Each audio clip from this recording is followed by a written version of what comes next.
আমি যে এলাকায় থাকি সেখানে খুব ভালো ফ্রেশ গরুর মাংস পাওয়া যায়। আর এই এলাকায় থাকার এই একটি মাত্রই কারণ। হ্যালো বন্ধুরা, আজকে আমি তোমাদেরকে বিফ রেজালা রান্না করে দেখাবো। আমি যে স্টাইলে রেগুলার রান্না করি সেভাবেই শেয়ার করব। তো আমি আমার ভিডিওতে কিন্তু কখনো শেখানোর উদ্দেশ্যে শেয়ার করি না। আমি যেভাবে যে কাজটা করি সেটাই তোমাদেরকে শেয়ার করি। আমার ভালো লাগা এটা। তো দেখো, আমি কড়াইয়ে কিন্তু তেল দিয়ে দিয়েছি, সয়াবিন তেল। আর তেলটা গরম হলে দিয়ে দিয়েছি কয়েকটা আস্ত জিরা।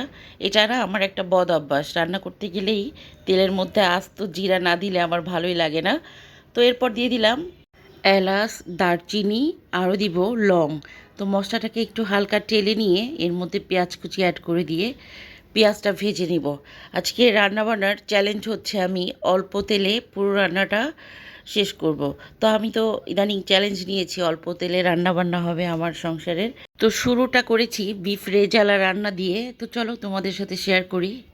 তো আমি এখানে পেঁয়াজ কুচিগুলো বেশ ভালোভাবে ভেজে নিব অল্প তেলে, কিন্তু আর যাই হোক পেঁয়াজের বেরেস্তা হয় না বা পেঁয়াজ ভাজাটা হয় না। তো আমি সেই দুঃসাধ্যের কাজটা কিন্তু অলরেডি করে ফেলেছি। পেঁয়াজগুলো ভেজে নিয়ে এখন আমি রসুনের পেস্ট অ্যাড করে দিব।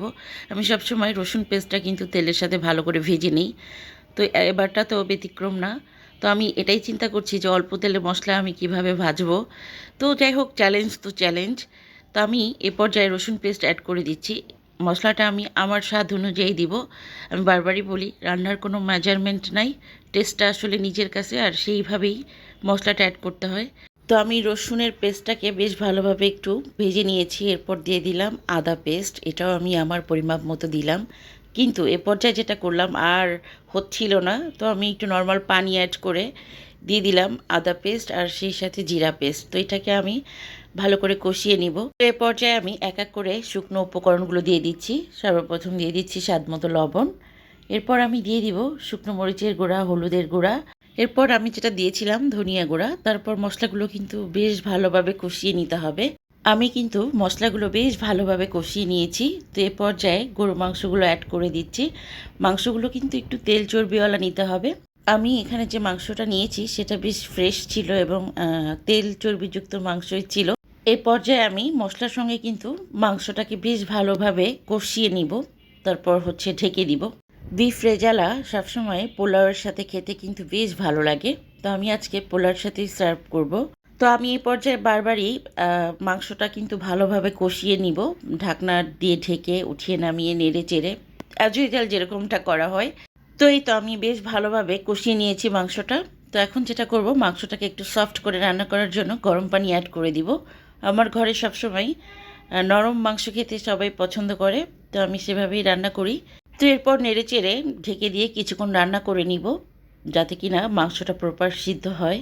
রান্নার এ পর্যায়ে আমি অ্যাড করে দিচ্ছি লিকুইড মিল্ক। ঘন করে নিয়েছিলাম আর আমি একটু বেশি ঘন করে রেখেছি, তো সেটাই অ্যাড করে দিচ্ছি। আমি রান্নাবান্নায় যেসব এলিমেন্ট ব্যবহার করি সেগুলো ম্যাক্সিমামই চেষ্টা করি যে একটু অথেন্টিক পিওর জিনিসপত্র ব্যবহার করতে। লাইক এই যে গরুর মিল্ক ইউজ করলাম, এটা কিন্তু আমার গ্রাম থেকে আনা এবং আমারই গৃহপালিত পশুর থেকে আনা। তো যাই হোক, দেখো কালারটা বেশ এসেছে, কিন্তু একটু তেল যে কম দিয়েছি সেটা কিন্তু দেখেই বোঝা যাচ্ছে, রাইট? তো আমি এক্ষেত্রে যেটা বলবো, আসলে রান্নার টেস্টটাই আসল। ভালো রাঁধুনিরা না অল্প তেল মশলায় রান্নার টেস্টটা কিন্তু বেশ ভালো আনতে পারে। তো আমার রান্না বরাবরই খারাপ না। তো এই যে নামানোর আগ দিয়ে আমি একটু চিনি অ্যাড করে দিচ্ছি। এরপর আমি দিয়ে দিব হালকা একটু বেরেস্তা। তোমরা যদি গোলাপ জলের ফ্লেভারটা নিতে পছন্দ করো, এ পর্যায়ে একটু গোলাপ জলও অ্যাড করে দিবা। আমি আর দিলাম না। তো এভাবেই রান্নাটা করে নিব।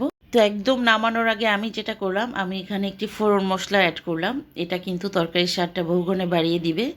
তো চলো তোমাদেরকে একটু ফাইনাল লুক দেখিয়ে দিই আমার বিফ রেজালার। টেস্ট কিন্তু খারাপ হয় নাই মাশাআল্লাহ। আমার হাতের রান্নার স্বাদ কিন্তু মোটামুটি ভালোই লাগে খেতে।